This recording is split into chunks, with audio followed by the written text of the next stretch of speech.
Bapa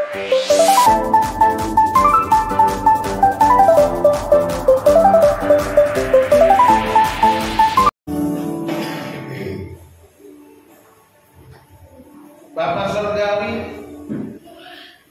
saat ini kami datang di hadapan-Mu.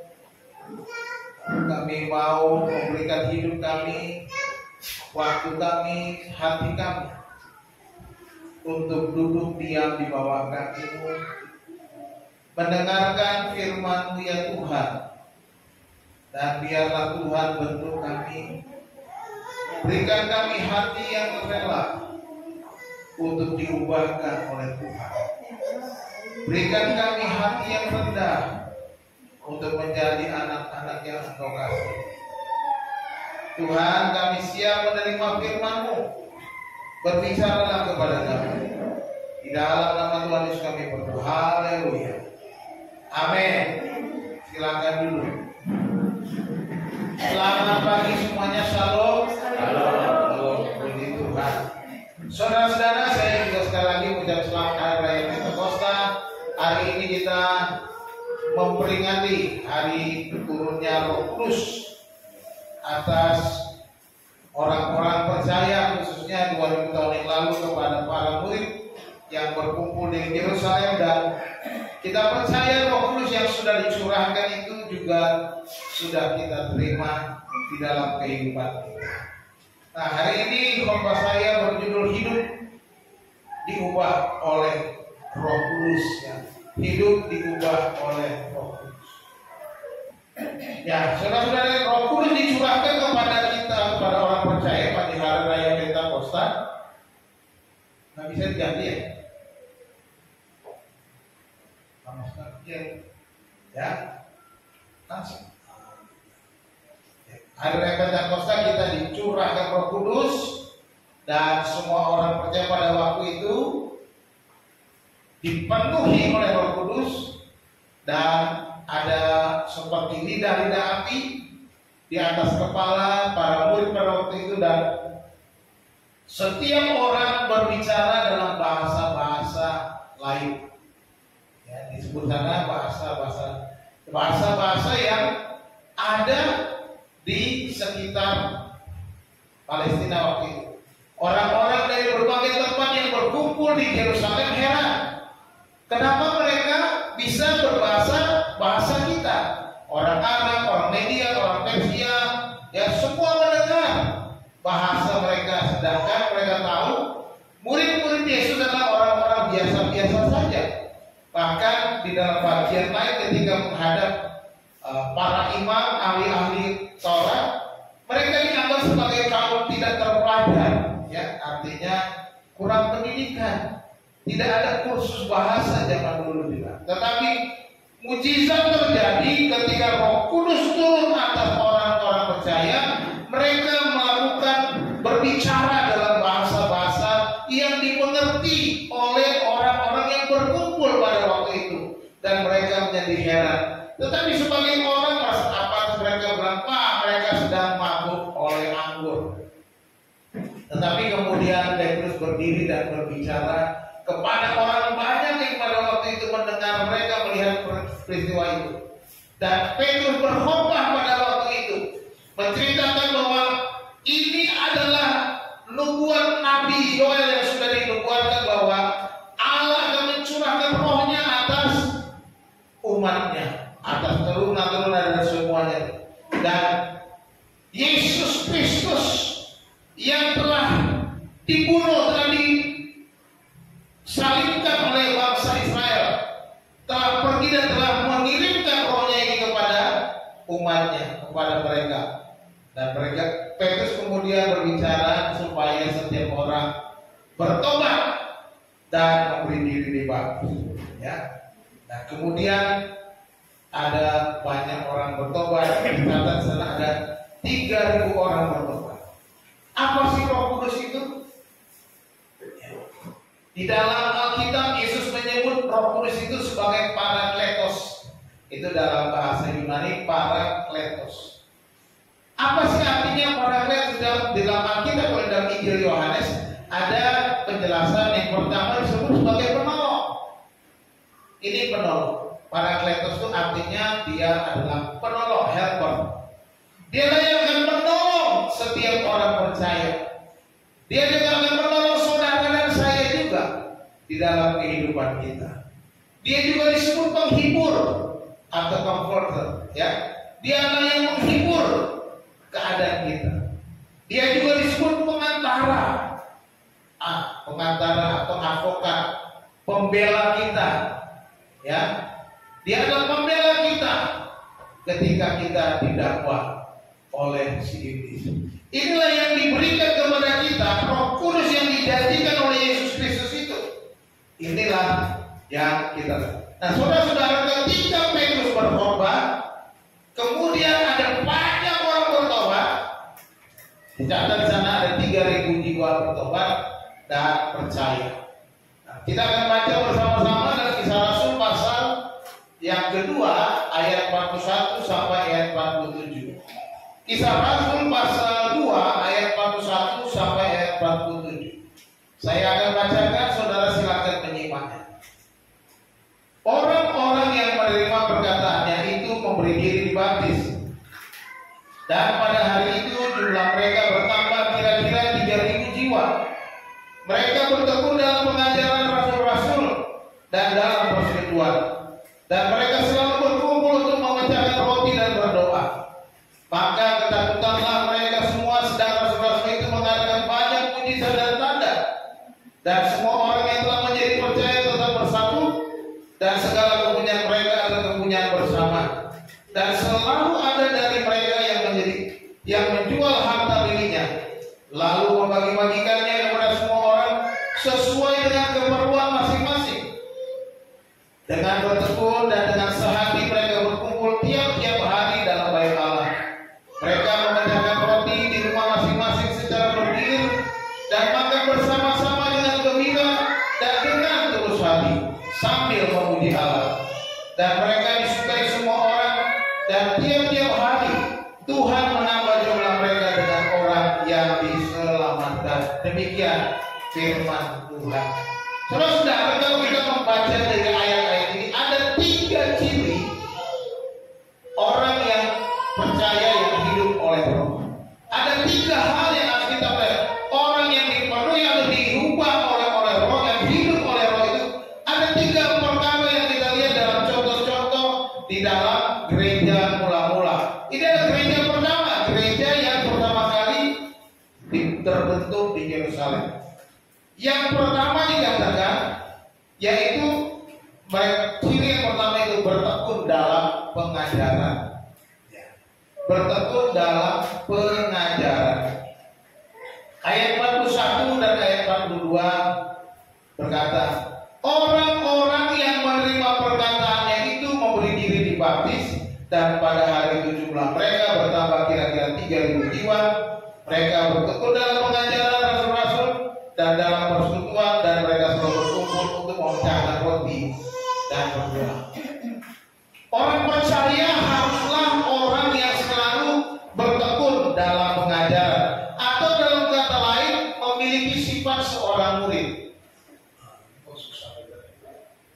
Memiliki sifat seorang murid, atau dalam bahasa Inggrisnya disebut disciple. Murid di sini bukan sekedar murid atau yang disebut di sekolah student atau people, ya, tetapi di sini disciple. Kata disciple sendiri mempunyai makna disiplin. Jadi seorang murid adalah seorang yang disiplin atau punya ketaatan hidup, seorang yang menyerahkan hidupnya untuk terus-menerus belajar gitu, dengan disiplin, dengan ketaatan, dengan ketekunan. Nah, kita perhatikan ada beberapa hal sifat-sifat orang murid di sana. Yang pertama disebut menerima perkataan atau ajaran. Ya, disebutkan di sana orang-orang yang menerima perkataannya. Ya. Jadi kita lihat mereka menerima perkataan. Kalau kita membaca ayat sebelumnya, Petrus berkata, bertobatlah dan berilah dirimu dibaptis. Setelah dia khotbah panjang lebar, ditantang. Dan akhirnya ayat 41 bilang orang-orang yang menerima perkataannya itu memberi diri dibaptis. Jadi kita lihat di pertama di situ mereka menerima perkataan. Seorang murid ketika dia menyerahkan hidupnya menjadi seorang murid, dia mau mendengar, dia mau menerima pelajaran, dia mau menerima, terbuka hatinya. Kita sebagai orang percaya seharusnya juga punya hati seorang murid. Karena Yesus bilang apa? Di dalam Matius pasal 28, jadikanlah semua bangsa muridku. Jadikanlah semua bangsa muridku, kata Tuhan. Bukan menjadi yang lain, tetapi supaya mereka menjadi dan ajar mereka, dikatakan. Jadi ini kita. Jadi orang percaya yang diubah Roh Kudus, mereka diubah memiliki hati seorang murid, hati yang mau menerima pengajaran, hati yang mau menerima firman Tuhan.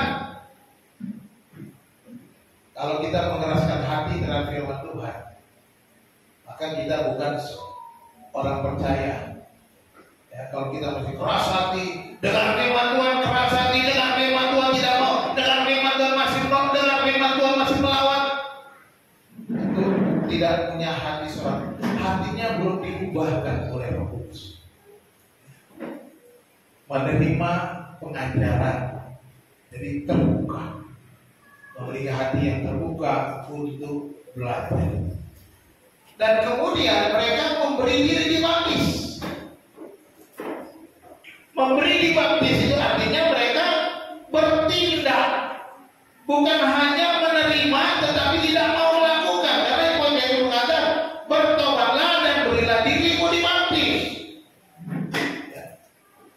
Karena mereka menerima pengajaran khotbah Rasul Petrus, maka mereka percaya dan kemudian memberi diri. Ada action, ada tindakan, ada sesuatu yang mereka buat, bukan hanya berdiam diri. Ya aku sih percaya, tapi ya nanti dulu lah kalau dibaptis. Nah, gitu. Tetapi mereka dikatakan di sana 3.000 jiwa bertobat dan memberi diri dibaptis.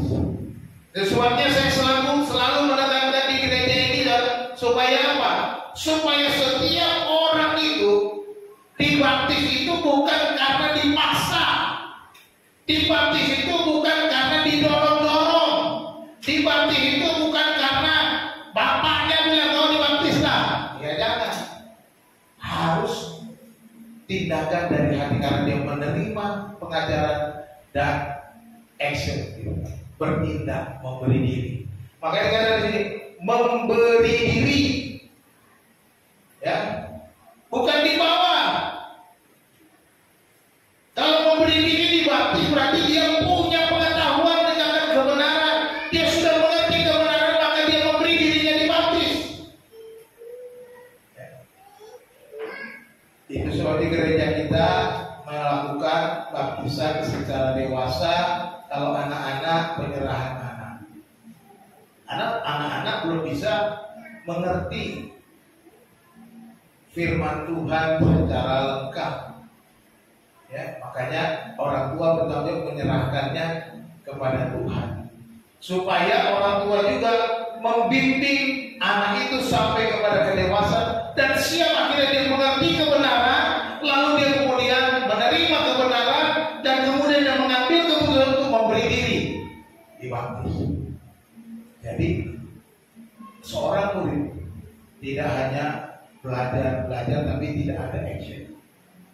Selanjutnya selain mereka memberi diri dibaptis, mereka bertekun dalam pengajaran. Bukan hanya berhenti menerima, saat itu mendengar khotbah, habis itu say goodbye. Setelah mendengar khotbah, habis itu say goodbye, pergi tak kemana, hilang. Tidak. Tetapi di sini dikatakan mereka bertekun dalam pengajaran. Mereka bertekun. Yang kata pentingnya itu kata bertekun, bukan hanya dalam belajar saja. Mereka bertekun. Seorang murid punya hati untuk selalu belajar, bertekun untuk belajar. Itu sebabnya saudara yang dikasih Tuhan, saya terus mendorong supaya saudara juga bertekun dalam pengajaran. Bertekun dalam pengajaran bagaimana? Yang bertekun seperti misalnya dalam ibadah seperti ini. Di sini ada khotbah-khotbah, pengajaran-pengajaran yang diberikan. Ada kebaktian keluarga, ada kebaktian pemuda remaja, ada kebaktian PA. Kita mau bertekun. Ketika mendengar kegiatan itu harus kita semangat, berlomba-lomba karena kita mau bertekun. Jangan adalah yang lain aja lah yang belajar. Saya pasti segini aja, nggak boleh. Setiap orang harus bertumbuh ke dalam Roh Kudus itu hidup kita mau diubah Roh Kudus, maka kita harus bertekun dalam pengajaran Rasul firman Tuhan. Bertekun yang keempat disebut mereka bertekun dalam persekutuan. Selain bertekun dalam pengajaran, mereka dalam persekutuan. Persekutuan apa sih? Apa sih maksudnya persekutuan buat kita? Persekutuan apakah itu cuma kumpul-kumpul, kongkol-kongkol? No. Persekutuan itu apakah cuma kita datang, ngobrol-ngobrol, duduk-duduk, makan kue, makan snack dan selain-selain? Bukan cuma sampai di situ. Ketika berbicara persekutuan, kita berbicara tentang keterlibatan masing-masing orang di dalam komunitas. Itu persekutuan.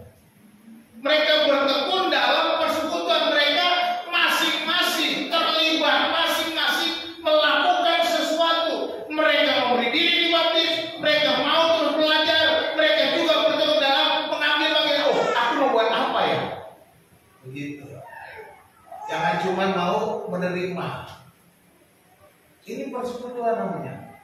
Persekutuan itu artinya ambil bagian, take a part. Itu artinya persekutuan. Kita mau ambil bagian kita. Oh, ada porsi kita, ada porsi orang lain. Mari kita berbagi, kita bersekutu, artinya kita mau ambil bagian dalam pekerjaan Tuhan. Bertekun. Jadi kata Kristus bertekun dalam pengajaran dan dalam persekutuan. Jadi bertekun dalam pengajaran, bertekun dalam persekutuan. Jadi mari kita melibatkan diri dalam pekerjaan Tuhan, melibatkan diri dalam pertemuan-pertemuan. Apa sih yang kita bisa buat? Harus bisa. Jangan cuma sebagai penonton, jangan cuma sebagai pendengar, jangan cuma sebagai pelengkap. Nah, kita harus bisa. Macam-macam kita bisa mengambil bagian. Kita bisa mengambil bagian dalam doa. Kita bisa mengambil bagian dalam memberikan kesaksian. Kita bisa mengambil bagian dalam kegiatan yang lainnya. Memberi nasihat dan lain sebagainya. Macam-macam. Ini namanya persekutuan. Ya. Bukan cuma berpikir berdoa. Nggak bisa saya Pak melayani begini begitu. Kalau saudara baca firman Tuhan, kalau saudara dapat berkat, ya saksikan aja. Itu persekutuan. Oh, saya tadi malam saya baca ini, saya diberkati, saya sangat dikuatkan dan saya bagikan. Nah itu namanya kita bertekun dalam Tuhan. Kita ada bagian untuk kita memberi kekuatan kepada teman kita. Ya. Ini namanya persekutuan. Jadi persekutuan itu bukan sekedar, ayo ada persekutuan keluarga, kumpul, datang, duduk, dengar khotbah, itu pulang. Bukan gitu. Ya. Hari Jumat kemarin persekutuan, ya begituan, diskusi, terbuka, ada pertanyaan-pertanyaan. Saya senang. Ketika ada pertanyaan-pertanyaan, saya senang. Karena disitulah kita belajar. Nah, ada masukan-masukan. Ya, disitulah persekutuan itu seharusnya. Bukan soal makan-makannya. Makan-makannya sih boleh, makan-makannya sih oke, makan-makan silakan, tidak dilarang. Emang mereka juga makan bersama. Perjamuan kasih ada, tapi bukan itu. Tapi apa yang bisa kita buat? Apa yang bisa kita sumbangkan di dalam persekutuan, di dalam komunitas, di dalam kehidupan bersama, di dalam gereja? Apa yang bisa kita buat? Apa sih yang saya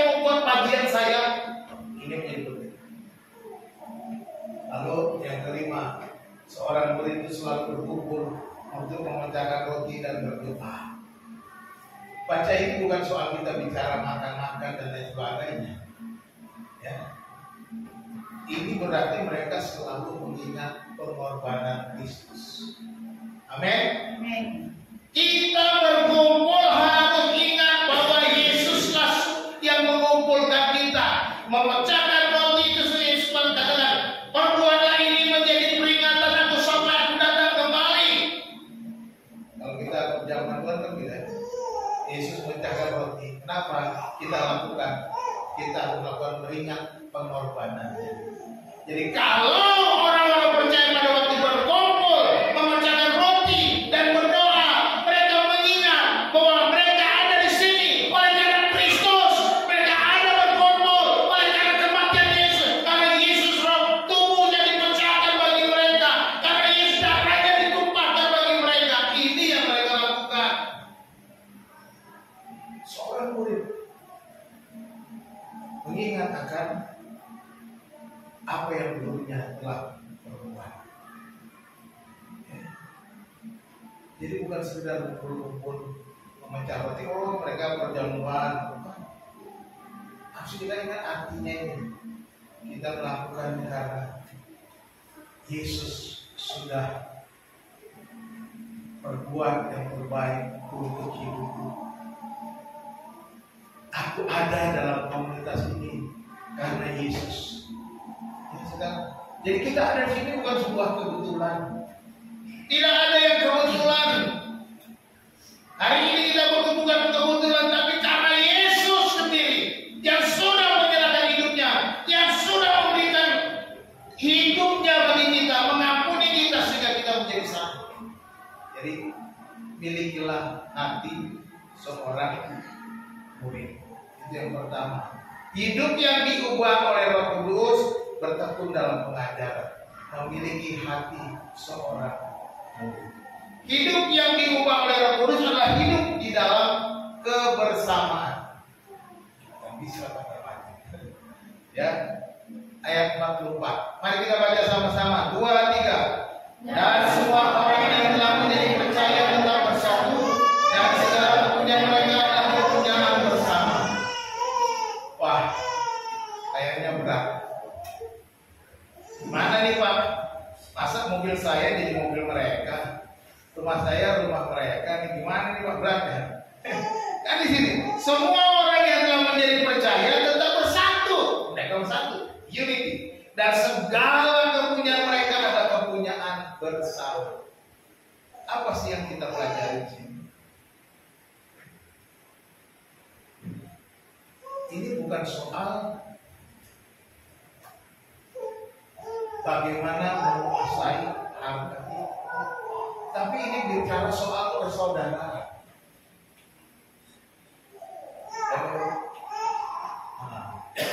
Persaudaraan. Jadi kalau kita perhatikan, ini berbicara tentang persaudaraan yang rukun. Semua orang menjadi percaya bersatu, segala kepunyaan mereka adalah kepunyaan bersama. Mereka menganggap itu keluarga Allah.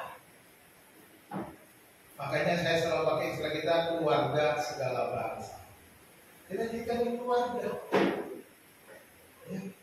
Kalau ada apa yang ada pada kita, kita bisa buat untuk orang lain, maka kita akan buat. Saya kira begini.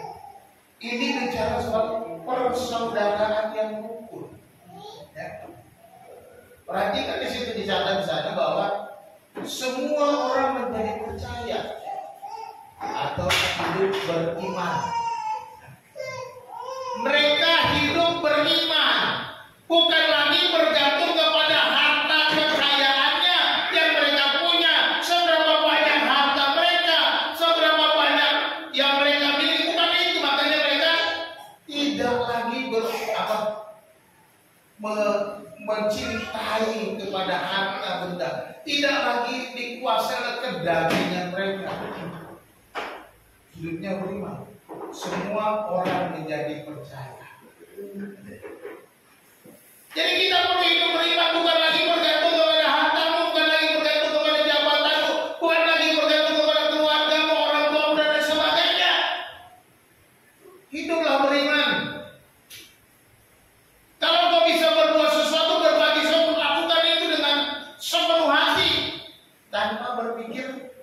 wah rugi dong gue. Nah, gitu. Mereka nggak berpikir begitu, karena mereka merasa keluarga. Apa yang dirasakan saudaranya itu merupakan yang dirasakan dia juga. Ini namanya keluarga. Hidupnya beriman, tidak merasa bahwa kalau dia membantu dia akan kekurangan, tidak merasa kalau dia memberi bahwa dia akan menjadi jatuh miskin, nggak menjadi soalnya.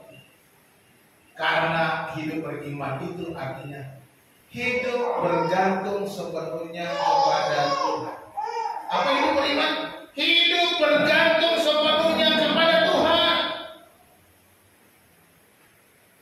Kalau bergantung sepenuhnya kepada Tuhan, artinya Tuhan bisa menyediakan apa yang kita mau. Tuhan bisa mengembalikan apa yang kita sudah bagikan. Tuhan tidak pernah kewalahan untuk membalas segala perbuatan anaknya dengan kebaikannya, dengan kemurahannya, bahkan berkelimpahan. Tuhan tidak pernah kewalahan. Oleh sebab itu ini penting, hidup beriman ini penting. Seringkali kita gagal dalam hidup beriman. Gagal karena kita memikirkan kebutuhan, memikirkan ini itu dan lain sebagainya. Kita buat daftar keperluan rumah tangga seabrek-abrek, aduh nggak cukup, ya kan? Nggak cukup. Saya juga kalau pikir-pikir penghasilan saya dengan sebelah kebutuhan nggak cukup. Tetapi Tuhan punya cara untuk melengkapi, Tuhan punya cara untuk menyediakan, Tuhan punya cara untuk memelihara. Sebab Dia sudah janji. Janjinya jelas, ya, jelas sekali. Janji Tuhan akan memelihara. Allahku akan memenuhi segala keperluanmu menurut kekayaannya dalam Kristus Yesus. Filipi 4 ayat 19. Jelas. Kalau kita beriman, kita percaya semuanya akan disediakan. Amin. Kita percaya ini penting. Persaudaraan yang ukur ini penting. Hidup beriman. Yang kedua, ada kesatuan. Ada kesatuan atau kesehatian. Mereka dikatakan dan semua orang yang telah menjadi tetap bersatu. Artinya mereka apa? Sehati. Bersatu itu mereka sehati. Ya. Mereka dapat merasakan perasaan-perasaan orang lain. Mereka bisa empati kepada saudara. Bukan bilang dulu, itu kan dia urusan dia. Jangan. Saya mau supaya keluarga segala bangsa di sini punya empati kepada yang lain. Kalau kita tahu ada saudara kita, teman kita, sahabat kita yang susah, kenapa kita tidak berpikir? Jangan dibiarkan. Kalau ada, mungkin kita belum tahu, kita kasih tahu kepada bidang diakoni. Kasih tahu Pak Gembala, kita buat sesuatu untuk orang-orang yang susah. Jadi ini merupakan kesehatian kita. Jadi bicara bisa merasakan apa yang orang lain rasakan. Ini bicara bersatu. Mereka bersatu artinya makanya mereka bisa menjual hartanya dan berbagi. Dan dikatakan di situ segala kepunyaan mereka adalah kepunyaan bersama. Ini adalah kepunyaan bersama. Ini bicara kepemilikan. Mereka mulai sadar pemilik sesungguhnya daripada apa yang mereka punya itu adalah Tuhan sendiri. Saya selalu menekankan di tempat ini, jangan lupa Bapak Ibu Saudara yang saya kasihi, apa yang ada padamu, hartamu, uangmu, tabunganmu, anak-anakmu, semua yang ada padamu itu milik Tuhan. Kalau milik Tuhan, biarkan Tuhan yang lakukan untuk apa yang Dia mau melalui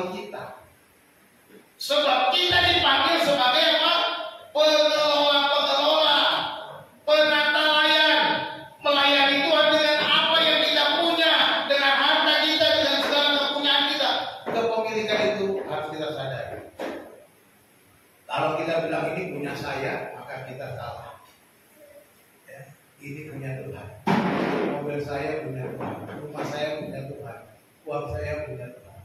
Kalau Tuhan mau ambil. Contohnya Ayub. Ayub tidak merasa kehilangan apa-apa. Anaknya mati, hartanya habis. Tidak merasa kehilangan apa-apa. Karena apakah kita tidak menerima yang buruk dari Tuhan? Cuma yang baik-baik saja. Karena apa? Semuanya itu milik Tuhan. Tuhan yang memberi, Tuhan yang mengambil, kata Ayub. Itu urusan Tuhan. Makanya selalu saya ingatkan, ya kan? Di dalam kepemilikan dalam segala yang kita punya, ada 3 bagian yang harus kita ingat. Bagian pertama milik untuk siapa? Untuk Tuhan. Mudah-mudahan kita pada ingat. Segala yang kita punya, bagian pertama adalah untuk Tuhan. Jangan lupa, ketika engkau diberkati, bagian Tuhan harus kau bawa kepada Tuhan. Orang Israel diajar supaya membawa persembahan persepuluhan kepada Tuhan. Mereka diberkati ladangnya, diberkati usahanya. Mereka membawa persembahan persepuluhan kepada bagian Tuhan. Jangan dimakan loh. Kalau engkau sedang diberkati, kau mengucapkan bagian Tuhan, ada bagian Tuhan. Tuhan, aku bersyukur. Hari ini aku mau bersyukur kepada Tuhan. Aku mau makan bersama saudara-saudara Siman. Undang semua saudara Siman. Mari saudara-saudara, saya undang, saya mau bersyukur. Saya mau makan bersama kita. Itu ucapan syukur, bukan hanya. Nah itu bagi Tuhan. Itu bukan bagian Tuhan. Karena ucapan syukur kepada Tuhan, rasa syukur, rasa sukacita yang buat kita. Bisa seperti itu. Ada bagian Tuhan yang harus kita bawa kepada Tuhan. Kita kembalikan kepada Tuhan. Kalau kau datang ke rumah Tuhan membawa persembahan, jangan lupa berikan yang terbaik untuk Tuhan. Jangan yang lecek-lecek, jangan yang sobek-sobek. Ada itu yang suka begitu. Saya nggak tahu di situ, karena saya nggak pernah hidup uang persembahan, nggak pernah lihat ada untuk uang sobek masuk. Nah, ada yang pilih Tuhan. Ya, jadi berikan yang terbaik, persiapkan dari rumah. Jangan udah sampai di sini baru siap-siap. Persembahan itu gimana ya? Cari-cari. Nah, kita harus siapkan dari rumah. Ya. Jadi kepemilikan itu punya siapa? Makanya mereka punya bersama. Artinya mereka tidak lagi merasa bahwa ini harus saya kuasai 100%. Persaudaraan yang rukun akan mendatangkan apa? Berkat. Kita baca Mazmur 133 ayat 1-3. Nyanyian ziarah Daud. Sungguh alangkah baiknya dan indahnya apabila saudara-saudara diam bersama dengan rukun. Di dalam perjanjian lama dan Mazmur juga sudah diingatkan, apabila saudara-saudara diam bersama dengan rukun. Itu katakan seperti minyak yang baik di atas kepala meleleh ke janggut, yang meleleh ke janggut Harun dan ke leher jubahnya, seperti embun gunung Hermon yang turun ke atas gunung-gunung Sion. Lalu bagian terakhir, kita baca sama-sama. Sebab kesanalah Tuhan memerintahkan berkat kehidupan untuk selama-lamanya. Berkat. Jadi persaudaraan yang rukun itu mendatangkan berkat. Jadi jangan takut kesusahan, jangan takut jatuh miskin, jangan takut celaka. Ada bagian Tuhan berikan. Yang kedua tadi saya belum. Ada bagian yang siap untuk siapa? Selain untuk Tuhan, untuk siapa lagi? Hah? Untuk kedua. Untuk sesama. Untuk orang lain. Kita harus berbagi kepada orang lain. Kadang-kadang Tuhan memberkati kita hanya untuk membantu orang. Kok bisa gitu, Pak? Ya bisa. Jadi jangan lupa, kadang-kadang Tuhan kasih berkat hanya untuk sekedar baru dapat berkat, tiba-tiba lihat orang susah dan Tuhan nggak kasih. Maka kita harus kasihkan. Jangan kita tahan, kita tolong. Jangan begitu kita dapat berkat, Tuhan tunjukkan seseorang yang butuh pertolongan, baru itu ya salah dia, kenapa dia begitu? Nggak mau kerja kali dia malas kan? Jangan begitu. Tuhan sedang mempertemukan atau menguji engkau, apakah engkau mau menunjukkan kesetiaan kepada Tuhan sebagai seorang penata lain, sebagai seorang pengelola hartanya Tuhan. Ya. Jadi jangan tahu, nanti saya kurang mengkilang dong uang saya. Enggak. Tuhan punya cara membalas. Tuhan bisa punya cara untuk mengembalikannya bahkan lebih daripada apa yang kita keluarkan. Saya katakan itu karena saya juga sudah mengalami dari persaudaraan. Jadi ada buat Tuhan, ada buat sesama, dan yang ketiga ada buat siapa? Diri sendiri. Buat kita juga ada. Ya, Tuhan juga tahu. Maka kita Tuhan tahu sejarah Tuhan. Bapakmu yang di surga tahu bahwa kamu memerlukan semuanya itu. Bapakmu tahu kamu perlu makan, perlu minum, perlu bayar kontrakan, perlu. Bapakmu tahu. Maka dia itu. Tetapi kamu dari dahulu belajar salah dan kebenaran, maka semuanya itu akan ditambahkan kepada. Jelas. Jadi kita harus ingat bahwa Tuhan tahu dan ada bagian kita dia akan berikan. Waktu kita mau bayar kontrak rumah, waktu kita mau bayar uang sekolah, sekarang bagaimana kita mengelolanya? Kadang-kadang kita yang ngelola yang salah. Uang untuk bayar listrik kita pakai untuk jalan-jalan, untuk berbagai macam keperluan yang nggak perlu.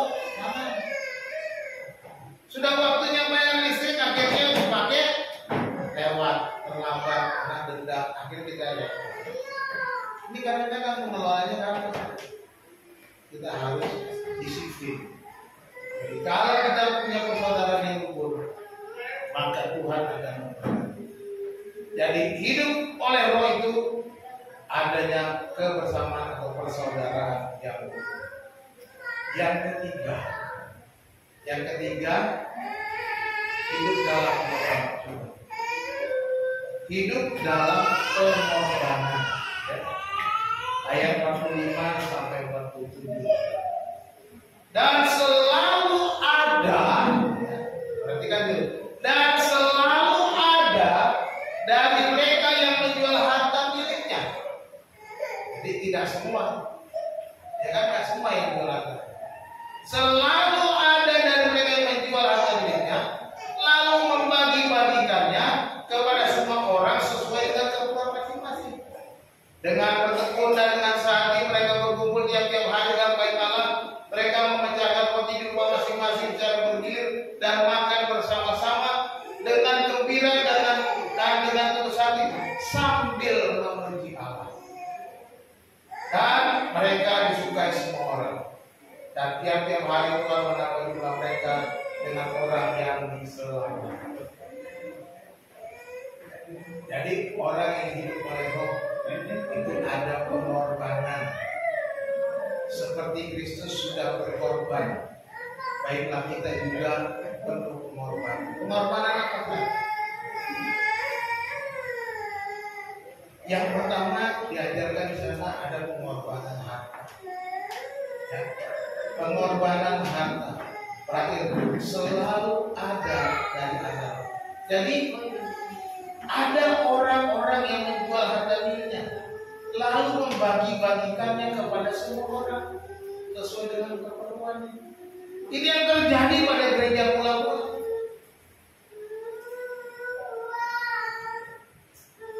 Ini tentunya orang-orang yang punya jual tanahnya.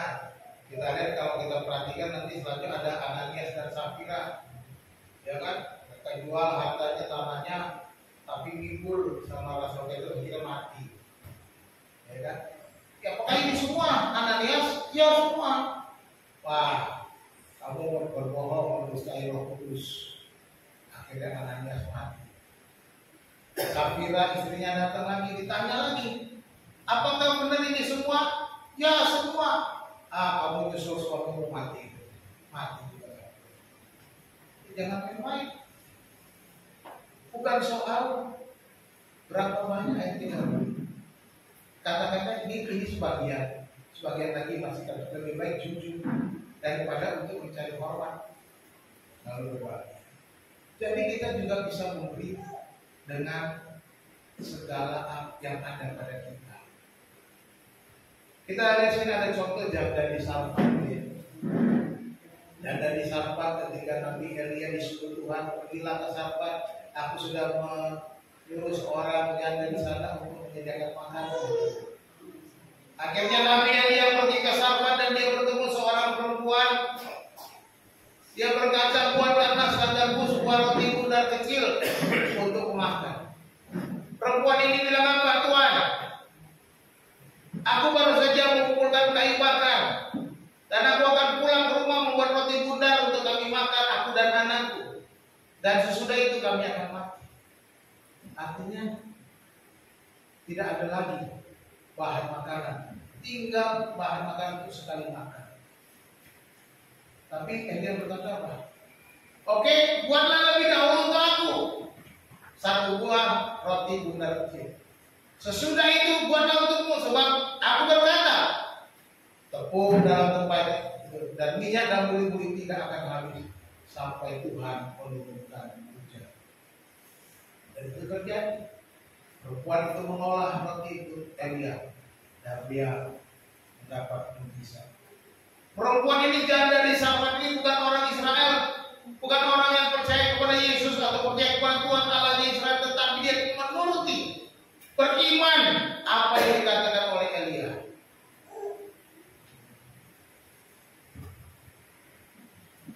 Apa yang Elia katakan dia lakukan, sehingga dia mendapatkan berkat mujizat dari Tuhan.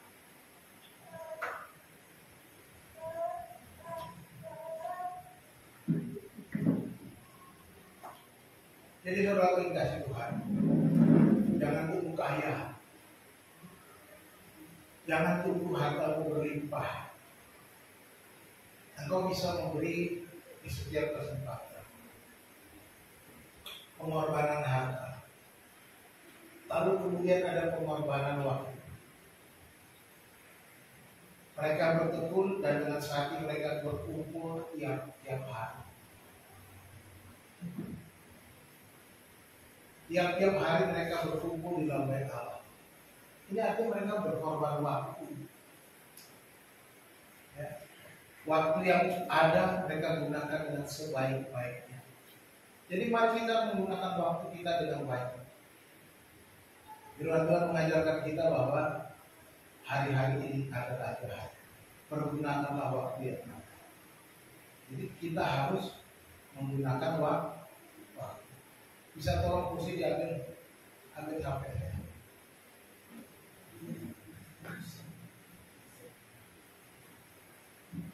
Dan yang ketiga, pengorbanan jiwa. Ya. Pengorbanan jiwa.